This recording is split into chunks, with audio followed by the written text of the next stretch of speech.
The Industrial Revolution and geography joined together on the banks of the Whippany River to chisel historic Speedwell's innovative triumphs in United States history forever. Speedwell's visionary owners and inventors laid the groundwork for mass communication in an ever-expanding America.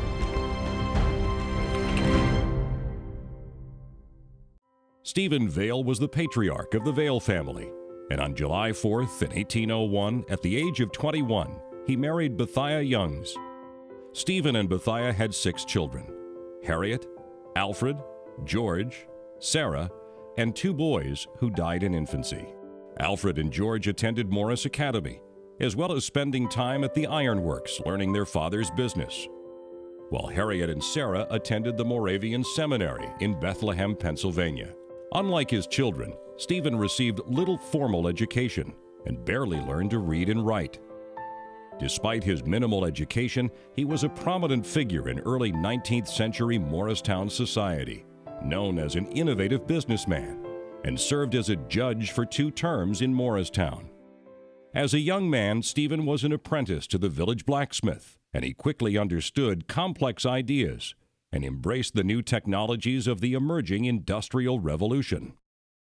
After outgrowing his blacksmith shop, he joined investors in buying a slitting mill at Speedwell on the Whippany River, creating essential iron products such as nails, barrels, and wheels.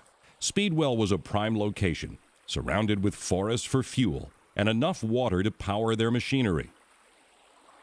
In 1815, he bought out his partners and began building Speedwell into a profitable venture. Under Stephen's leadership, the Ironworks flourished and grew, and in December of 1818, he left Speedwell for Charleston, South Carolina, to seek out new business.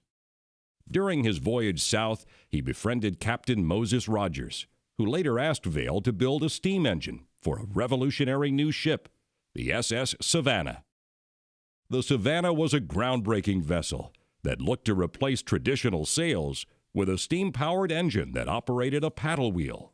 After almost a year of building the engine, the Savannah sailed from New York on March 28, 1819, to her home port in Georgia, where she won the approval of President James Monroe. The ship finally set out on May 22, 1819, on an historic voyage, and the Savannah arrived in Liverpool 29 days later. The Speedwell Ironworks and Stephen Vale had successfully brought the Savannah across the Atlantic, powered by steam. Despite the successful voyage, the Savannah steamship was a financial failure. In between 1829 and 1830, Stephen expanded the Ironworks, encompassing both sides of Speedwell Avenue. The Ironworks was a foundry and machine shop, creating products as simple as locks, pots, and hitching posts, to complex products like shafts and machinery for ships, railroads, and other factories. Speedwell was part of a network of businessmen, mechanics, and innovators that tackled difficult problems and created revolutionary technologies. The Vale's innovative spirit allowed them to tackle more complex challenges. So much so that in 1837, Stephen's son Alfred Vale would bring Samuel F.B. Morse to Speedwell to tackle a very important mechanical challenge, the telegraph. On September 23, 1837, a contract was signed between Morse and the Vales detailing patents, profits, and intellectual credit for the telegraph. And 4 months later, on January 6, 1838, the telegraph was ready to be demonstrated. Alfred sent William Baxter, a young apprentice, to invite his father to see the first demonstration. Stephen wrote the first message, "A patient waiter is no loser," and handed it to his son to send to Morse through 2 miles of wiring. Morse decoded the words, and the first demonstration of the telegraph was a success.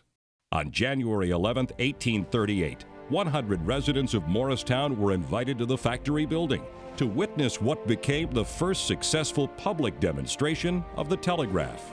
This event guaranteed that the factory building would become known as the birthplace of the telegraph. As improvements to the telegraph continued, Alfred and Morse demonstrated it in Morristown, New York, and Philadelphia. In 1843, the United States government appropriated $30,000 to install 41 miles of copper wiring from Washington, D.C. to Baltimore. And on May 24, 1844, the phrase, "What hath God wrought?" was sent successfully by Morse in Washington to Alfred Vale in Baltimore. The telegraph was a triumph of innovation, and in time would become a commercial success. Lines were erected across the country, and the telegraph became the mode for mass communication over long distances. Meanwhile, in 1844, the Speedwell Ironworks became George Vale and Company, and he continued to make many of the products Stephen had created. Stephen married a second time to Mary Carter Lidgerwood after Bethia's death, and Mary's family joined in the work at the Ironworks and other companies owned by the Vales. Mary would live until 1860, and Stephen would marry a third time in 1862 to Phoebe Ann Miller. George Vale would pursue a career in politics, serving in the New Jersey legislature in 1843 to 1844, and in 1852 he was elected to Congress, where he served 2 consecutive terms. While George was away dealing with politics, Stephen had hoped Alfred would take an interest in the management of the company, but he refused. Alfred had stopped work on the telegraph in 1848 and retired, a poor man who saw little of the financial gain from the telegraph. In the 1850s, the company was riding a crest of success as a manufacturing enterprise. But in the 1870s, the New Jersey iron industry was in decline, and the center of the industry shifted westward to be closer to sources of fuel and raw materials.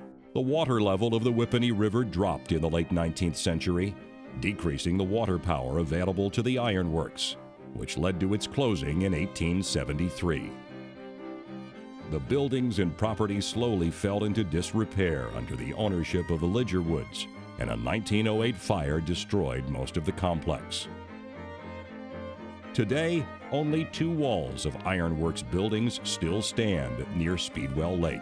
The property, once known as Stephen Vale's estate, changed hands several times throughout the 20th century. However, the gradual decline of the property ended in 1966, when a group of concerned citizens organized to save this historic treasure.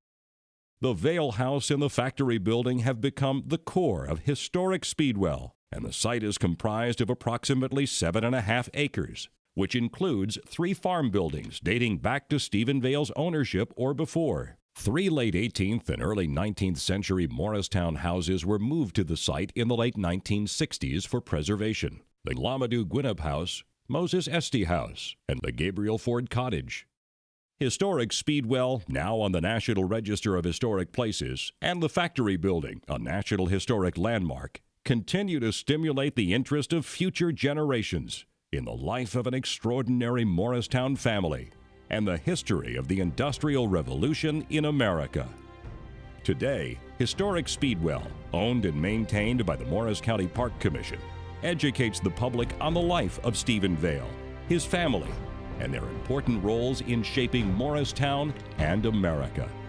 Speedwell is the birthplace of the telegraph, an invention that is the foundation of modern communications, providing educational programs, special events, and tours.